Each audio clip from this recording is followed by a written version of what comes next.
Olá, muito boa tarde para você que nos acompanha, sejam todos muito bem-vindos ao Da Hora dessa segunda-feira, semana começando e com ela muita informação para você que nos assiste. Vamos falar sobre saúde, economia, política, assuntos internacionais e muito mais. Tudo isso a partir de agora.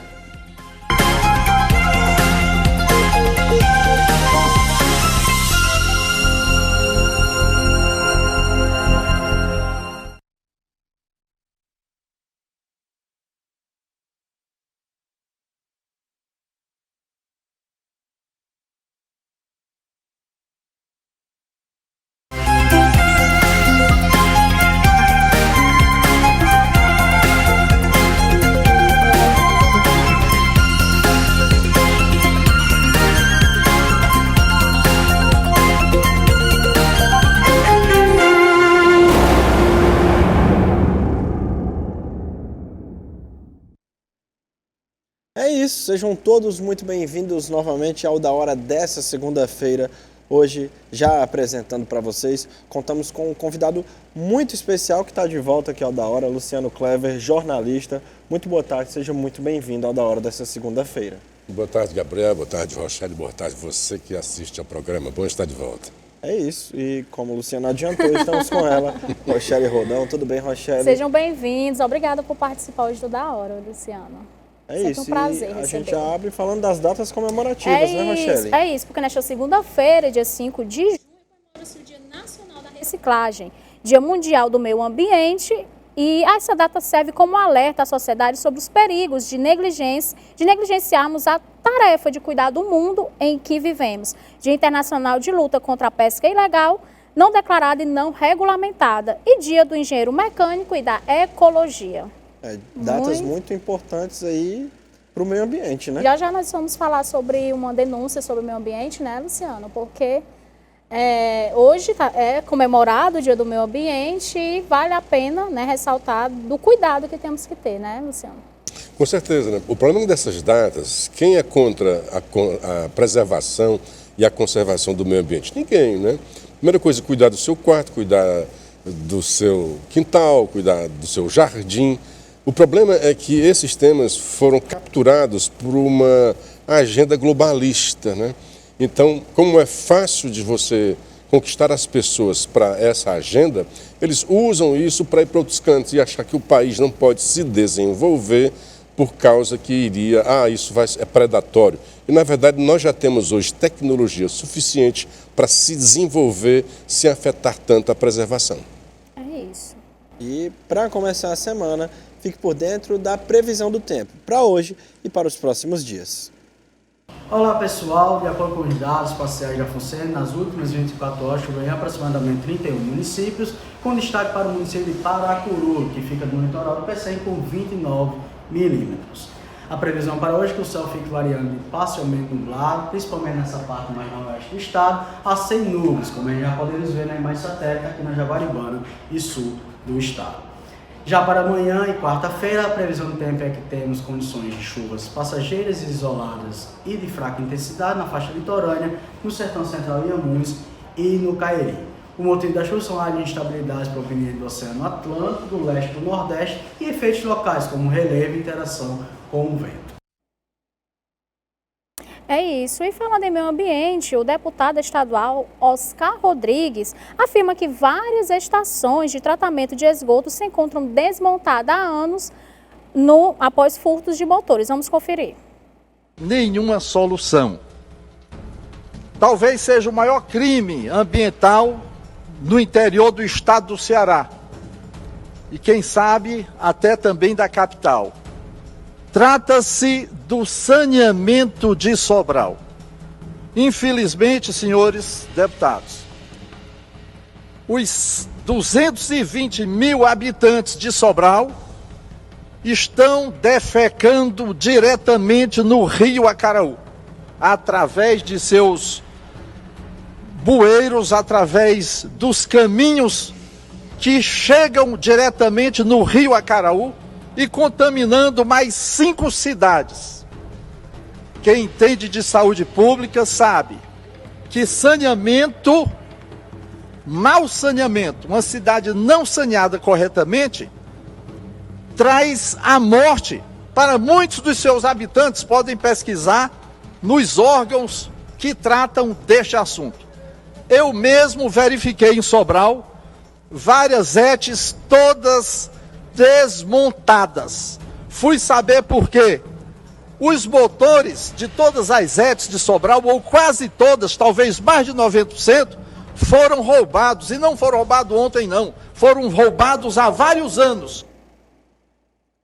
E aí, Luciano, o que Olha, falar é uma dessa denúncia fala? gravíssima. Sim. E é bom chamar atenção para o meio ambiente. Quando você fala meio ambiente, a gente pensa em rios e cascatas, né? Na floresta, que estão devastando. O meio ambiente, como eu falei, a preocupação é com o seu quarto, limpar o seu quarto, o seu quintal, o seu terreiro, né? Para quem mora no interior. E nas cidades, o lixo. Como tratar o lixo? Como é que estão os rios daquela cidade, né? Neste caso de Sobral, é uma denúncia que não pode cair no vazio. Eu vi primeiramente essa matéria trazida pelo repórter Paulo Porfírio, do Sistema Paraíso de Comunicação lá em Sobral. E eu achei super estranho, porque Sobral é tido, primeiro assim, é a capital das muriçocas. Então eu sempre imaginei que o saneamento de Sobral não deve ser o ideal, porque quando tem muita muriçoca, geralmente é problema de saneamento de esgoto a céu aberto, né?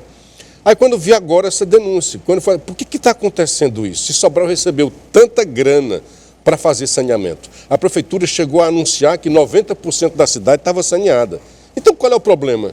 Eis o problema.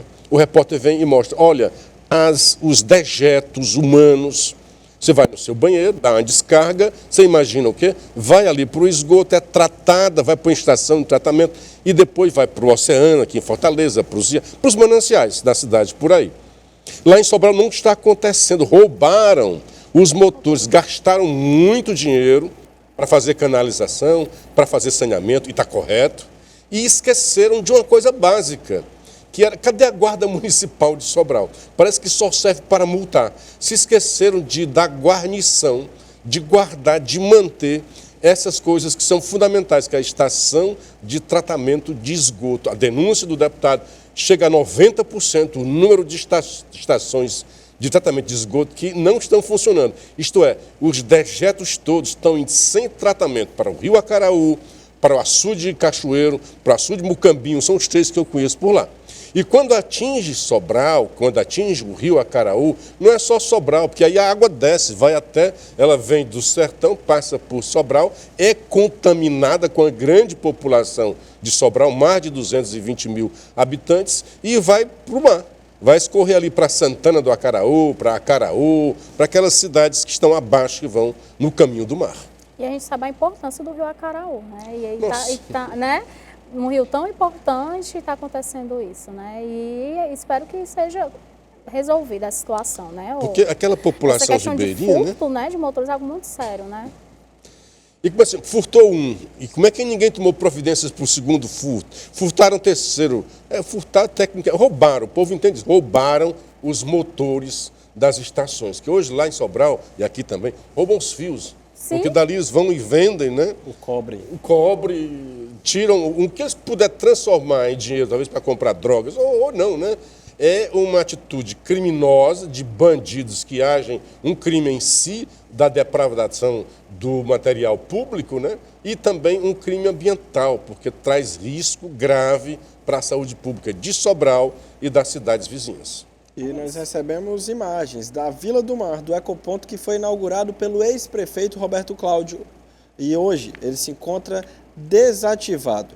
Moradores da comunidade pedem explicações da prefeitura em relação a esse abandono. Cobram respeito e satisfação para as pessoas do bairro Colônia e também para as adjacências. Está aí na sua tela, você conferindo imagens do que era para ser um ecoponto, né? Que é tão importante para essas pessoas que moram aí perto. E eles vão caminhar também aí, serve como também lazer, né, em relação a isso, a caminhada, fazer exercício, e agora está aí desativado, Luciano. O Brasil tem essa péssima tradição de você não dar continuidade. São obras de governo, não são obras de Estado. Estado eu falo no sentido amplo da palavra. E nesse caso, o Sarto, que sucedeu Roberto Cláudio, são aliados. Então não é nem para ser, não, porque é mesquinho, porque era alguém que não era seu e ele não quer dar continuidade a uma obra inaugurada pelo outro, né? neste caso aqui, são aliados e o prefeito, que não está muito bem avaliado, e com essa taxa de lixo o negócio piorou, não dá continuidade a essa coisa importante. E é bom a gente debater isso no dia do meio ambiente, senão a gente fica pensando só na Amazônia, no Cerrado. Tem que tratar do nosso ambiente, do ambiente próximo de nós. Começar por aqui, né? Na nossa cidade. Na nossa Ele casa, tocou para o nosso num ponto bairro, do muito bairro para a importante, nossa que é cidade, o para o lixo, né? estado. A coleta de lixo, eu creio que é um dos poucos serviços aí municipais que funcionam quase com excelência, porque passa no dia que tem que passar, geralmente não passa com atraso, e agora vai ter essa taxa. O que é que você acha de Ô, tudo isso? Gabriel, você tocou num ponto legal. Que foi, por enquanto, foi de novo, né? Tá suspenso, Tá suspensa graças por a enquanto. Deus, Aí né? as pessoas que pagaram querem saber como é que pegam o dinheiro de volta. Tá nessa situação aí difícil, Já houve né? até um posicionamento, né? Que quem pagou, o que é que diz a prefeitura? Quando terminar tudo, eles vão dar um jeito de devolver. Mas o Gabriel foi no ponto. A cidade, o marco do saneamento, e é isso que o prefeito, que eu acho que é uma falácia, né? Diz, olha, porque a prefeitura é obrigada pelo marco do saneamento. Não, o marco do saneamento dá essa possibilidade. Se a prefeitura está sem condições, se está precária a situação para o manejo, o tratamento do lixo, então pode criar uma taxa. O Gabriel acaba de me dizer, aqui funciona bonitinho, todo dia está colocado lá e tal. Nós não temos pessoas que gargalos. desrespeitam, inclusive, né? Nós não temos gargalos por parte da prefeitura, o que demonstra a prefeitura tem sim hoje condições de tratar esse lixo sem onerar, sem colocar esse lixo nas costas do contribuinte fortalezense, cobrando essa taxa imoral. Que Deus queira, em boa hora, a justiça suspendeu, Deus queira que não caia nas nossas cabeças. E, infelizmente, apesar da coleta ser feita de maneira boa, de maneira excelente, na minha visão, isso é uma opinião minha, as pessoas desrespeitam, porque a coleta não passa todo dia no seu bairro, passa de 2 em 2 dias. Mas se, por exemplo, vai passar na segunda, quarta e sexta, naquele horário de 8 horas da noite, por que colocar na terça de manhã? Sabe que vai prejudicar o meio ambiente, vai prejudicar a cidade. O cachorro vai passar e vai espalhar, as pessoas também não né? colaboram, o né? lixo. E acaba eu poluindo, né? entrevistei uma vez uma cuidadora, uma catadora de lixo, né? Até brincava, ela se dizia uma empresária do ramo de transformação. De reciclagem. De reciclagem. E é uma lição de superação de vida dessa mulher, mas o que vem ao caso é o outro. Ela diz, olha, as pessoas não pensam, até por uma questão de caridade, de pensar no outro, no pobre, que vai reciclar, de separar. Por exemplo, é vidro, separa ali, isso, é lâmpada quebrada, bota num negócio mais perigoso, que não né? corte as Só pessoas. cortar uma garrafa PET e colocar o vidro dentro, é muito Pronto, simples. olha, Ou no papelão, né? No papel de jornal. você já viu a televisão, a prefeitura, com uma campanha com esse tipo de conscientização? Você está dizendo isso, ela está dizendo aquilo, mas o povão, e nós somos muito mal educados mesmo nisso, né? Aí sim, neste caso, é uma ação de Estado, do governo do Estado, da prefeitura, porque é para o meio ambiente. Como é que você deve tratar o lixo? Que dia você deve colocar? Como é que se informa para saber que dia é a coleta quando coloca lá? Quem mora em apartamento já é mais fácil, né? Mas você mora na sua casa, que dia você deve colocar do lado de fora? Porque se colocar antes, que às vezes não quer ficar com lixo dentro de casa, né? Aí deixa lá fora, aí vem um gato, vem um cachorro, esparrama tudo daquilo e volta em doença e volta em sujeira para sua se casa. chover, espalha. Mas se a prefeitura gasta tanto com comunicação, é a hora de gastar, não para falar bem da sua gestão, mas de explicar ao povo, de educar o povo nessas questões ambientais. E como é que trata isso? Outro ponto, a gente estava falando do ecoponto, agora há pouco. Muita gente... Nesse instante era o ecoponto, agora é outro ponto. Isso. Né? Muita gente se aproveita e deixa sofá, deixa entulho, e não é o local correto E nem é obrigação para da prefeitura, destinar. né? E também não é obrigação da prefeitura. As pessoas... Eu tenho De um juntar ecoponto, tenho um entulho. ecoponto próximo à minha casa e tem lá entulho. Todo dia a gente lá deixando móveis, sofás. Então, realmente... O que é que deve ir para o ecoponto? Aqui que pode ser reciclado. É isso? Exatamente. Sofá... Resíduos. Não pode ser, mas eu creio que não entra nesse quesito. Sim. E acho que, novamente, entra nessa questão da prefeitura tentar conscientizar a população através das mídias, das redes sociais, através Campanhas, né, de Gabi? Não campanhas. gasta tanto. Campanhas de conscientização e Investe educação. na conscientização. E nas escolas também, né? As crianças já ali no ensino básico, né? Verdade. É isso. E nós vamos falar agora que o Ministério Público do Ceará decidiu multar em 15 milhões a Companhia Energética do Ceará, que é a Enel, em decorrência de práticas irregulares adotadas pela empresa e ineficiência na prestação do serviço público. Segundo o promotor de justiça, Hugo Vasconcelos Xerez, a multa é a maior aplicada na história do DECOM contra uma empresa.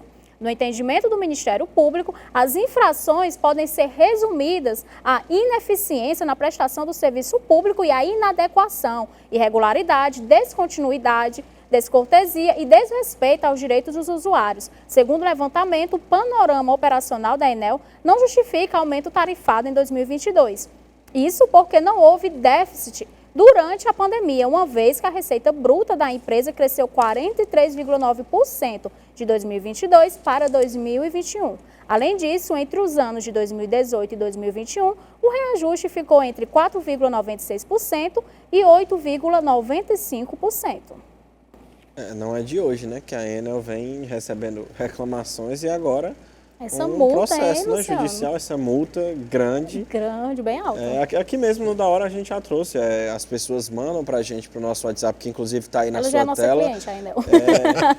Mandam pra gente essas reclamações. Sim. Quem diria que a gente poderia um dia sentir saudade Da Coelce. Coelce, né? Que aí o nome ainda está no meio do mundo, porque Enel, nunca...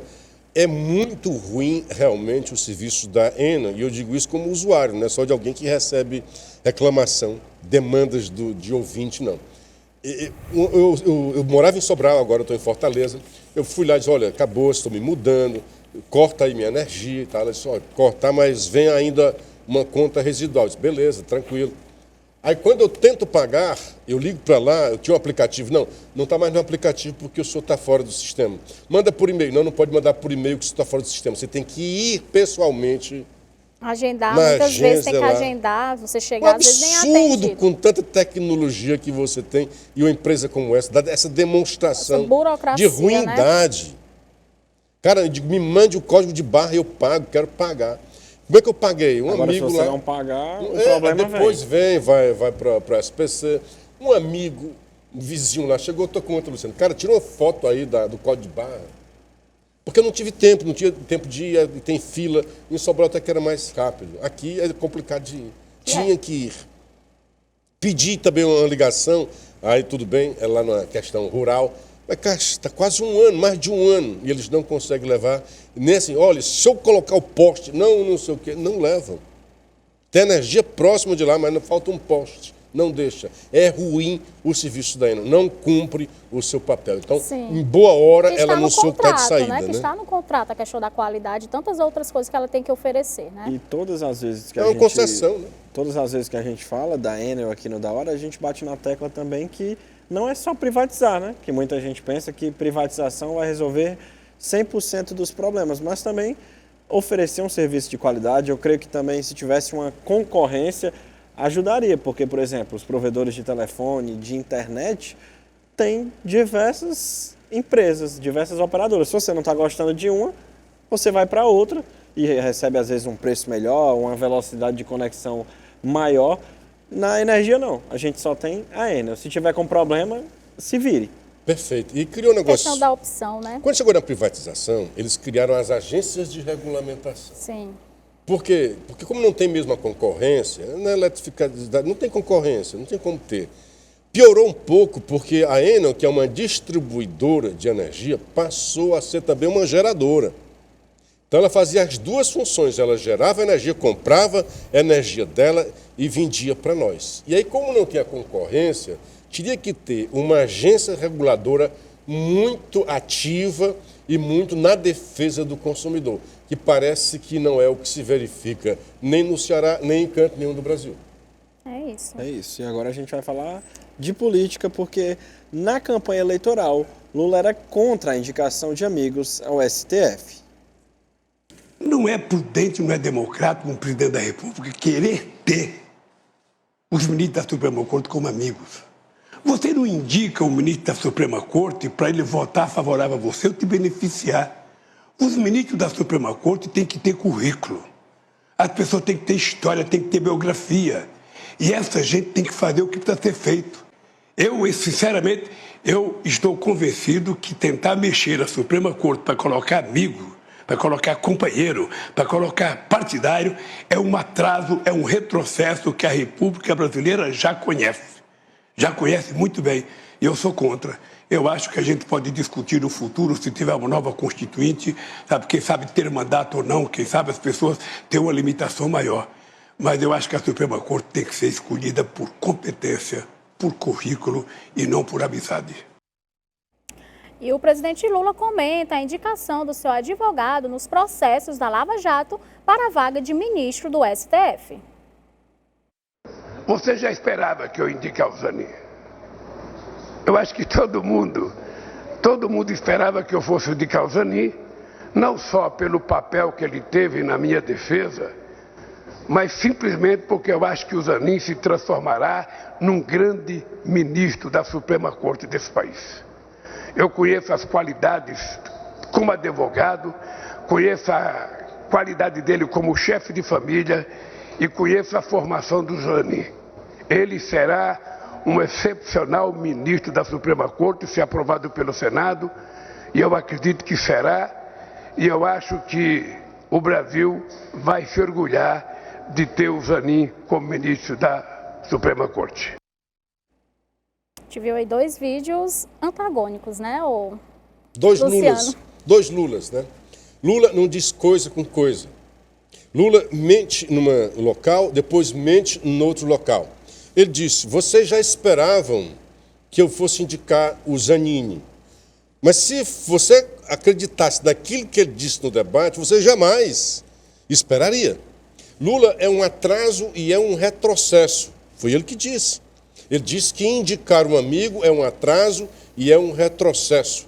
Ele está indicando mais que um amigo, está indicando o seu advogado, né? Advogado. É um advogado. E Rochelle estava me dizendo, Luciano, acho que moralmente... Legalmente. Okay. Até legalmente é discutível. Por quê? Porque, segundo a Constituição, ele não precisa ser formado em direito, mas ele tem que ter notório saber jurídico. Ele pode ser um bom juiz, ele pode ser um bom advogado, como ele já demonstrou que é um bom advogado. Mas isso não significa e nem está nem perto de ter notável saber jurídico. Onde é que você tem o notável saber jurídico? Na área acadêmica. Quando o cara é professor, quando o cara é mestre, é doutor, é livre docente, quando ele escreve livros sobre aquele assunto, aí ele se torna um notório saber jurídico. Enquanto isso, Zanin é apenas um excelente advogado, que não quer dizer que vai ser um excelente ministro da corte. Mas com a corte que nós temos hoje, é difícil alguém ainda baixar o nível nesse aspecto de conhecimento. Mas quando Bolsonaro, por exemplo, colocou o Ramagem... O Mendonça, né? O Ramagem. Ah, sim. Quando ele nomeou o Ramagem para chefiar a Polícia Federal, o senhor Alexandre de Moraes, baseado em princípios da impessoalidade e da moralidade pública, impediu algo que era discricionário, que a Constituição garante ao governo. Ele se elegeu com aquela bandeira e vai escolher a Rochelle. E tinha critério. O cara era da Polícia Federal, o cara era tecnicamente qualificado para aquilo dali. Ia passar só uma chuva, no máximo até o mandato do presidente, que já se acabou. Enquanto que essa escolha do Zanin, por exemplo, é vitalícia. E como o Cid disse, olha, é muito novo, cara, então esse cara vai comandar o STF. Mas o que o Lula quer, e ele já demonstrou em outras vezes, é que ele se chateou muito com alguns ministros que ele tinha colocado e que ele esperava gratidão, olha, né? E os ministros acabaram condenando ele, como se tivesse uma dívida. Então, eu quero agora um ministro que eu possa ligar e conversar e pedir voto para ele. Lamentavelmente, moralmente é deplorável e legalmente é discutível. E aí, a questão da aceitação, porque ainda está em trâmite, né, para poder voltar. Aí acaba liberando aí quanto de dinheiro para poder milhões, bilhões de O emendas. Senado é mais pacífico para ele, tá? Ele gasta muito com a Câmara. Cada votação ele vai gastar. E o Lula não se segura. E é um cara que gasta pra caramba. Hoje eu mandei para porque você. senão não vota, né? O Poder 360 trouxe, que ele conseguiu com a liberdade, a lei de acesso à informação, quanto é que o Lula gastou nos 2 dias que ele passou em Londres, na Em coroação. Miami, Tem ideia? Japão. Não, só na coroação. Tem ideia? Não. Só de hospedagem, 3 milhões de reais. Sem contar com o FAB, com o deslocamento, só com as hospedagens lá para a E a FAB comitiva agora dele. tem que ser maior, 3 o avião, milhões né? de... E ainda tem mais agora. O É como avião nós tem que ser fôssemos um maior. país riquíssimo. É como se nós fôssemos o sheik lá das Arábias. Um país riquíssimo. Um avião maravilhoso, que é que tem da aí. FAB. Não, mas a Janja não está gostando desse avião, não. A gente vai continuar falando do Lula A gente vai no ficar. próximo bloco, porque a direção já está informando. A gente tem que ir para a nossa primeira pausa. E Não é já, censura, é ditadura do tempo. o da hora está de volta. Já já a gente volta.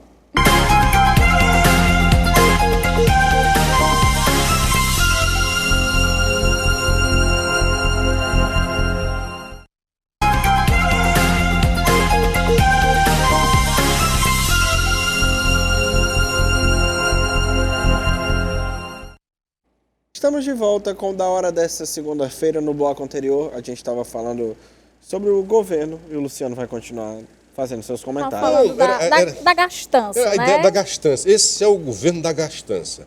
Antes mesmo de assumir, já aprovou a PEC da gastança. E olha só o que era a PEC da gastança. O Brasil já tinha no orçamento 105 bilhões para bancar o Bolsa Família. Ok, teve pandemia, né, pobreza, você não tem como, né? Então tem que acolher esse pessoal. Lula chega e diz, preciso de mais 75 bilhões, porque eu vou aumentar, vou dar mais 50 conto aqui, ali e tal, e eu quero zerar a fila. Manchete da Folha de São Paulo de hoje. Não sou eu. Manchete da Folha de São Paulo de hoje. Diminuiu a quantidade de gente atendida, isto é, botaram para fora um bocado de gente, porque como é que diminui, né? Não foi gente que morreu assim de uma hora para outra. Diminuiu bastante a quantidade de gente atendida e aumentou a fila de espera. Nós estamos no 6º mês de governo. Esses números que a Folha trouxe hoje, 438 mil famílias na fila de espera, são famílias que se cadastraram. O governo disse, ok, vocês corresponderam aos critérios, preencheram os requisitos, estão aptos a receber o Bolsa Família, mas não receberam. Continuam na fila de espera. E diminuiu o orçamento. A Folha de São Paulo, na mesma matéria, traz uma matéria que a gente chama de subordinada, né, para quem é jornalista entende aí, né, uma coordenada, dizendo que diminuiu o orçamento. E eu me pergunto, como assim? Foi feita a PEC da gastança, que a gente chamou de PEC da gastança, que aumentou de 75 para 174 bilhões para cobrir o Bolsa Família. Como é que diminuiu o orçamento? Como é que diminuiu a quantidade de gente beneficiada, alcançada com os benefícios? Como é que aumentou a fila de espera?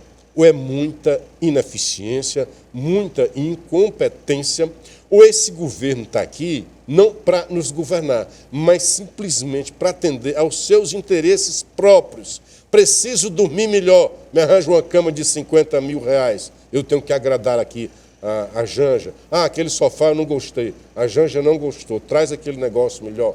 Ah, vamos viajar aí, porque é como tivessem em lua de mel. E essa questão de ficar mais fora do território nacional também complica, Tem né? se encontrado mais com Isso. representantes de outros países do que com do seu país. Resultado, não está governando. Hoje é o Lira que manda no país. Manda e desmanda.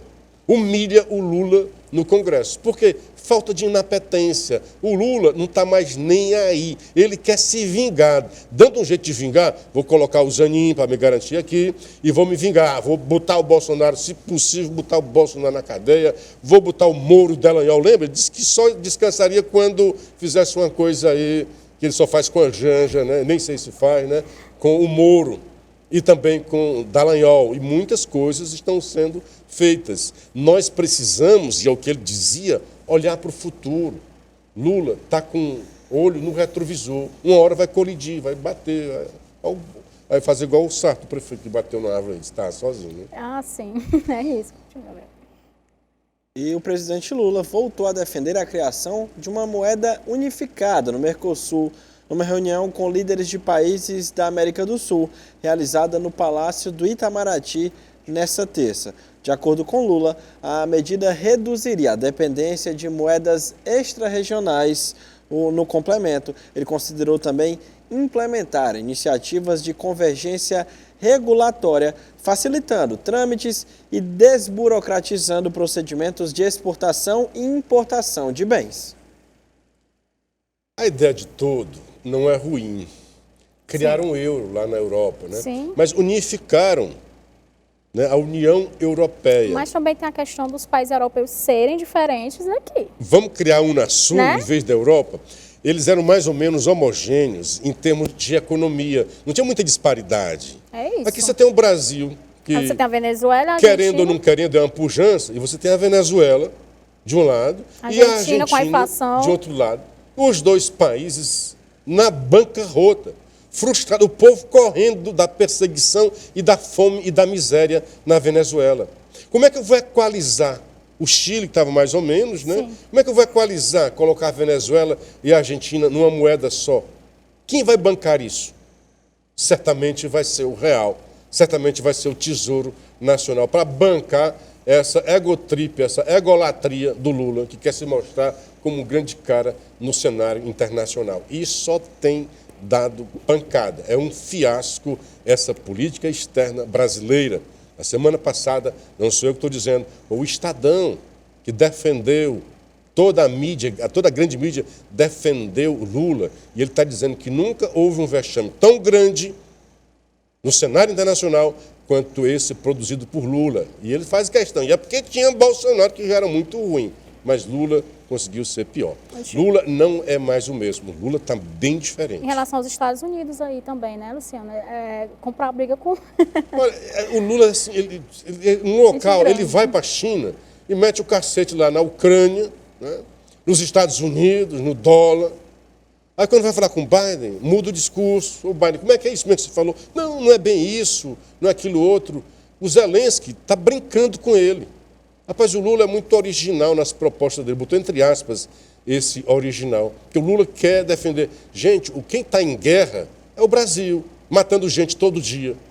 Uma violência desenfreada. E ele preocupado com a guerra da Rússia e da Ucrânia. Vá lá que isso tem depois consequências em todo o mundo, tudo bem. Mas as preocupações com os temas internos, parece que está alheio, está alheio, está alheio. Sim, verdade. E a gente vai falar agora que a sessão do Tribunal Superior Eleitoral, na última terça, deu posse aos 2 novos ministros efetivos da Corte indicados pelo presidente Lula, André Ramos Tavares e Floriano de Azevedo Marques. Ambos foram escolhidos a partir de uma lista quádrupla encaminhada pelo Supremo Tribunal Federal e passam a ocupar as vagas destinadas aos juristas. As nomeações de Floriano e André Ramos foram publicadas no Diário Oficial da União. E os novos membros da Corte Eleitoral ingressam na turma com um teste de fogo de analisar os processos que pedem a inelegibilidade do ex-presidente Jair Bolsonaro. Com a posse dos novos magistrados, é esperada que a ação seja encaminhada ao plenário ainda neste semestre. Bom, eles têm que deixar o Bolsonaro inelegível. Esse teste de fogo aí, ô Luciano. Tem 2 coisas estranhas. Primeiro, assim, lista quádrupla. Sim. Vocês já ouviram falar dessa história? Não. É lista tríplice toda vida, Sim. né? Às vezes tem uma sextupla, né? Porque tem um representante da comunidade, do AB, não sei o quê e tal, tal. Nessas horas tem a sextupla. Mas geralmente vai escolher reitor, vai escolher PGR, vai escolher ministro, a lista tríplice. E nunca vi The Flash. Foi. No mesmo dia em que eles foram indicados, já foram nomeados pelo presidente Lula. Dizem, eu não conheço, e eu acredito que eles vão ter um bom trabalho, não estou já de antemão achando que eles vão errar, mas dizem que foram os indicados pelo presidente do TSE, pelo Alexandre de Moraes. E logo depois que foi indicado, o Alexandre de Moraes colocou para correr o projeto que pode tornar Bolsonaro inelegível. É isso, né? Porque o grande... Olha, assim, Bolsonaro, eles tinham que derrubar. O sistema não aceita. Não estou entrando no mérito se Bolsonaro era bom ou era ruim. Para eles era um horror. Então tem que derrotar. Só tem um cara que pode derrotar, é o Lula. Então pronto, escondendo o cara aí. Escondendo atrás de volta e tal. E agora? Agora, rapaz, o Lula não dá mais. Não dá mais, você está vendo aí. Não fala coisa com coisa. Está na hora de se aposentar. Mas aí quem seria? Se o cara se não deixar inelegível, Bolsonaro volta. Então, da mesma forma que trouxeram Lula de volta ao palco, vão botar o Bolsonaro na coxia do palco. Não pode participar. Aí sim. Aí tem Alckmin, aí tem as novas lideranças. Vamos ver se o Tarcísio de Freitas também, né? Se candidata a presidente. Ciro Gomes. O Zema como vice, né? O Ciro disse que não ia mais. Olha, o Ciro, você acredita? O que é que o Ciro tem a favor dele? Ele pode puxar aqui da algibeira do bolso dele. Tá aqui o que eu disse que ia acontecer. É verdade, aconteceu. É verdade. Ele está aqui o que vai acontecer com o governo Lula. Está acontecendo. Então, ele pode dizer, olha, eu previ e vou fazer outra previsão. Ele tem como chegar e dizer para ele pode crescer. Todo mundo acha que o Ciro está morto. Eu, talvez seja dos poucos que acham que Ciro... Ele vai voltar de novo como candidato, né? Vai. Não vai desistir. E aí nós temos o Tarcísio de Freitas, quem sabe, com o Zema como vice, né? O Brasil precisa. O Tarcísio, eu não sei se ele vai deixar São Paulo. São Paulo é um país. É verdade. São Paulo é um país. Verdade. Vai deixar São Paulo? Ele tem um segundo mandato para fazer mais coisas. O Zema não vai deixar Minas Gerais, né? Não, o Zema vai sair, tá? Então o Zema já está no segundo mandato. Só que o Zema, aqui a Cula diz umas verdades. E aí, como ele falou agora, né? Do sul do Sudeste, é xenofobia. Né? Não, é uma verdade. O que é que ele diz? Nós estamos aqui nas regiões onde há mais gente com emprego do que com Bolsa Família. Porque em Fortaleza, isso é uma realidade, tem mais gente recebendo auxílio, Bolsa Família, do que de carteira assinada. Isso é uma catástrofe, isso é uma tragédia. Tem que trabalhar contra. Xenofobia. Não, isso é uma realidade. A forma como ele colocou, né? Acabou tendo várias interpretações. Adélia, né? grande escritora mineira, ele não sabia quem era. Então, da complicado. terra dele. Então não pode dizer nem que é xenofobia, né? Se fosse Raquel, dizer, não, xenofobia não conhece o cearense. Não, da terra dele, ele não sabia quem era. Deu a entender que não sabia quem era. Então, durante buscas feitas pela PF na manhã da última quinta-feira, na Operação Efesto, os investigadores da corporação encontraram um cofre completamente cheio de dinheiro em espécie com notas de R$ e dólar americano. No mesmo cofre, também foi encontrado pela PF remédio usado para tratar disfunção erétil. Nas contas da PF, cerca de 4 milhões em dinheiro vivo estavam guardados no compartimento. Eita... Olha, eu acho que essa grana daí já é bastante afrodisíaca, né? Meu Deus. Aí tinha lá uma cartela de Cialis diário. Isso quer dizer que tem um remedinho que você toma para os fins de semana ou de vez em quando. E tem outro que você toma diariamente. Está lá, Cialis diário. Eu acho que é uma overdose. Eu acho que esse dinheiro aí já é bastante afrodisíaco. Acha não, Gabriel? Não, mas sério, hein? Agora, com descobrir esse dinheiro, para você ver como tá rolando solto aí, né? Olha, o pessoal tem um fetiche com dinheiro, vê muito dinheiro, né? Ter muito dinheiro em caixa não é crime. Vocês têm a ver com orçamento secreto esse dinheiro? Não é crime. Não acredito, porque ele não é parlamentar, né? Já é prefeita, não sei o que mais lá. Mas assim, enquanto não tiver, a gente fica assim surpreso. Eu não tenho esse dinheiro no meu colchão, eu não tenho esse dinheiro no meu, aliás, nem cofre eu tenho, né? Tudo está contabilizado, está nos banquinhos. Mas tem gente que gosta de fugir da receita. Hoje, gente, o Pix, que é uma coisa maravilhosa, vai se revelar, na verdade, uma armadilha. Porque o Pix é de uma facilidade. Já ouvi muita gente dizendo isso. Todo mundo entrou no Pix. Resultado, a Receita tem todos os seus dados e sabe quanto você movimentou, quanto você recebeu, quanto você pagou, para quem pagou, quem recebeu, tudo amarrado. Se tem uma coisa que funciona no Brasil, é a Receita. E aí tem gente que, para fugir desses controles, guarda o dinheiro em outros cantos. Tem muito MEI aí, né? Que vai ter que pagar imposto. Eu tenho uma amiga que ela não confia em nenhum banco. Verdade. Ela guarda no colchão o dinheiro dela. Ela não confia nem em banco privado, nem digital, nem público, em nenhum. Então, tem até senha na porta da casa dela e tudo. Ela não confia, ela acha que o banco vai roubar. Então, existe essa forma arcaica ainda, né? De algumas pessoas de guardar o dinheiro. Ela acha que vão fazer que nem o nosso próximo tema, né? Que é o Collor, que confiscou a poupança de todo mundo. Deixa eu contar uma história. Eu trabalhei na Caixa, Aí tem essas histórias. Chegou uma senhorinha e deixou um monte de dinheiro para botar na poupança, as economias dela. E ela vai saindo e chega uma outra pessoa para trocar um cheque. E o caixa pega aquele dinheiro que ela tinha colocado e foi dando. Não, esse é meu. Esse é o meu dinheiro. Então tem muita gente que acha isso, porque o dinheiro, na verdade, é uma ficção. É uma ficção. Não, esse dinheiro, se pegarmos todos os usuários de banco e for lá tirar o dinheiro, não existe. O dinheiro é uma ficção. Aquilo é um papel que é carimbado por alguém. E você acredita, é uma questão de fé. Se você não acreditar, por isso é que o governo tem que ter credibilidade, e a inflação quer dizer isso, quando não tem credibilidade, o dinheiro não vale nada, vai perdendo a fé do dinheiro, o dinheiro não vale. É uma ficção, então muita gente não viaja nessa matrix como nós viajamos, né? Então, tá aí o dinheiro está entrando, está lá, vai para canto, vai para outro, né? Hoje tem até as criptomoedas, que isso sim, que só existe no éter, não existe no éter. Você pode um dia transformá-la num papel, mas a criptomoeda, na verdade, é uma chave criptográfica, deste tamanho. É isso, Gabriel. E o plenário do Supremo Tribunal Federal concluiu, depois de 7 sessões, o julgamento do ex-presidente Fernando Collor de Mello. Por maioria de votos, os ministros condenaram Collor a 8 anos e 10 meses de prisão pelos crimes de corrupção passiva e lavagem de dinheiro, além do pagamento de R$ 108.600 em multa por comandar o esquema de corrupção que desviou 29,5 milhões de reais da BR Distribuidora. Fora o montante, 29 milhões, eu pensei que você estava falando do Lula. Quando eu digo isso, não é para brincar, não. É porque os crimes... Nossa direção está informando aqui, mais intervalo. Na volta. Falou do Lula no intervalo. Aí a gente comenta. Até já. Até já.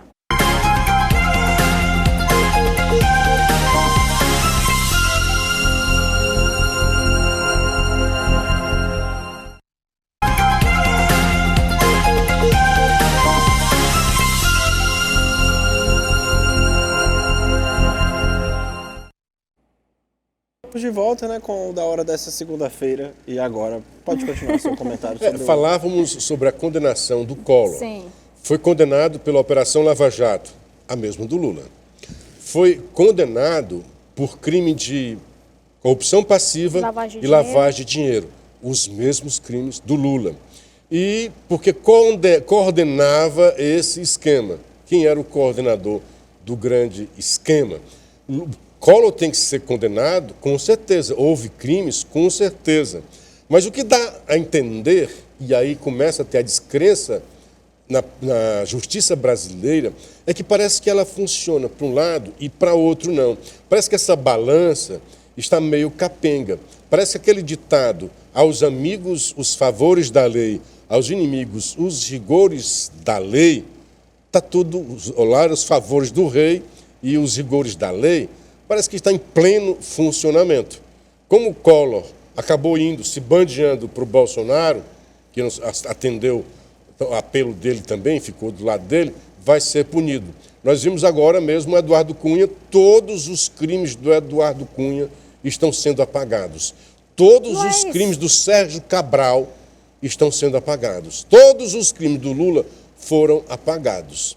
Então, a Operação Lava Jato já foi para o vinagre, e aqueles promotor e juiz que protagonizaram essa operação, que moralizou o Brasil, que trouxe esperança ao cidadão comum, de achar, enfim, a justiça vai alcançar poderosos e políticos, No combate à foi corrupção, massacrada, né? No combate à corrupção. Dá a entender assim que você normaliza, é normal ser corrupto no Brasil. É como se repetisse Rouba tal mais rapaz. faz, Eu rouba já mais devia faz. esperar de mim que fizesse esse tipo de coisa.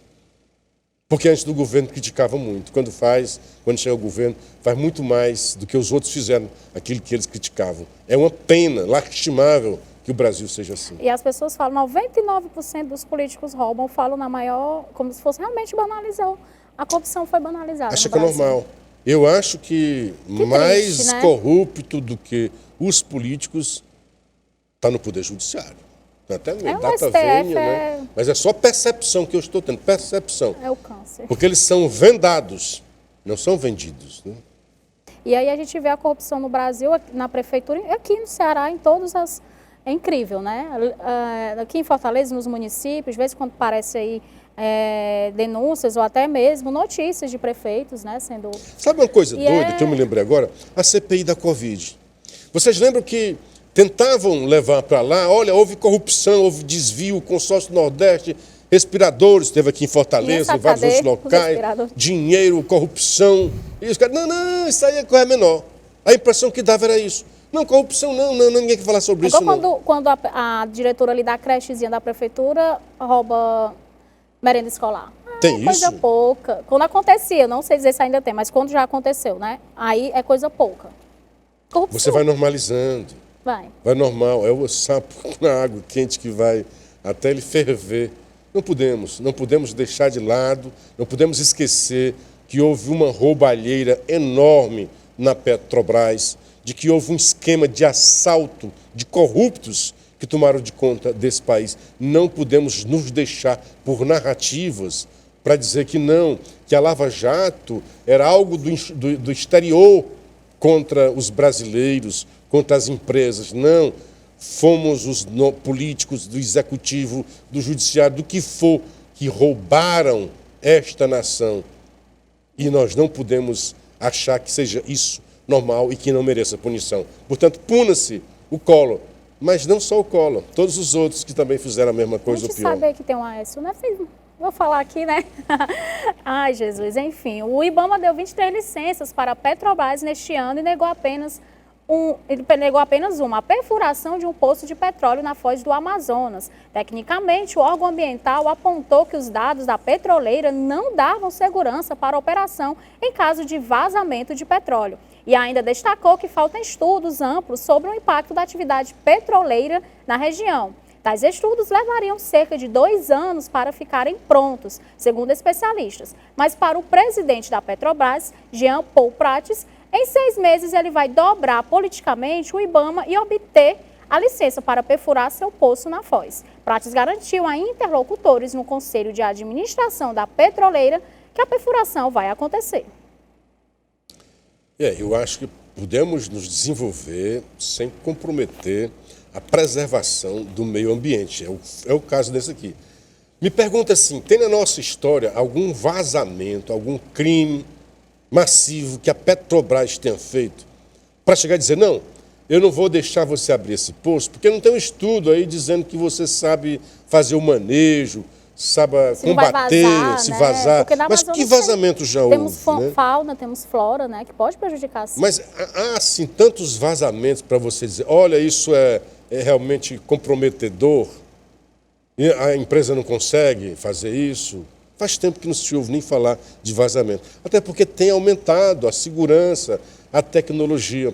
Mas na hora em que você trava, e você vê do outro lado ali, porque é a Amazônia. A Amazônia não pertence, é transnacional. Tem a parte brasileira e tem as outras partes lá da bola. Tem na Guiana. E a Guiana, o que se sabe, números, agora, neste ano, já cresceu. Nós estamos aqui comemorando 1,9% de crescimento, que ainda se deve à plantação, está colhendo o que se plantou o ano passado, senão nós estaríamos também com a economia no vinagre. A Guiana já teve um crescimento neste ano de mais de 40%. Olha só o que é isso na economia. Nós estamos fazendo festa porque alcançamos no trimestre 1,9% de aumento do PIB, enquanto o PIB depois, proveniente dessas perfurações, que chamam que é da Foz, Amazonas, já cresceu mais de 40%. É isso, e o Gabinete de Segurança Institucional de Lula, então comandado por Gonçalves Dias, adulterou o primeiro relatório de inteligência enviado ao Congresso sobre os ataques de 8 de janeiro. A pasta retirou do documento os registros de que o general foi informado por mensagens enviadas para o seu celular dos crescentes riscos de um tumulto e de invasão de prédios públicos. As adulterações foram constatadas a partir de 2 relatórios da ABIN sobre o material, que foi entregue ao ministro do Supremo Tribunal Federal, Alexandre de Moraes, e exibido aos parlamentares da Comissão Mista de Controle das Atividades de Inteligência do Congresso Nacional. Então, Luciano, muito sério, né? Um escândalo, Muito sério. crime por autoridade, por alta autoridade. Você falsificar documento, adulterar documento para esconder outros crimes. Porque, veja só, o seu Anderson, que estava nos Estados Unidos com passagem comprada há bastante tempo, que foi para a Disney, para as férias, isso não se faz de um dia para o outro, foi culpado, foi preso, continua preso, embora dentro de casa, porque foi omisso. No caso do senhor G. Dias, general Gonçalves Dias, nome de poeta, o Sombra, o general do Lula, ele recebeu lá e escondeu aquelas imagens, não queria que ninguém soubesse daquilo dali. Nós só tivemos conhecimento porque vazaram, primeiro na CNN Lá de dentro. e depois na Jovem Pan. Vazaram as informações. Aí, quando o relatório da ABIN é encaminhado, omite-se, não é só omissão, retiraram. Retira isso, que eu recebi alerta. 11 alertas. 11 alertas. 3 deles especificamente para o G. Dias no seu celular. E por que ele não tomou nenhuma providência? A impressão que se tem, mas você quer dizer que foi o governo quem engendrou tudo isso? Não, havia loucos também, lá dentro do outro movimento. Escândalo também, criminosos também. O problema é que se houvesse uma eficiência do GSI, aqueles idiotas teriam sido presos logo ali.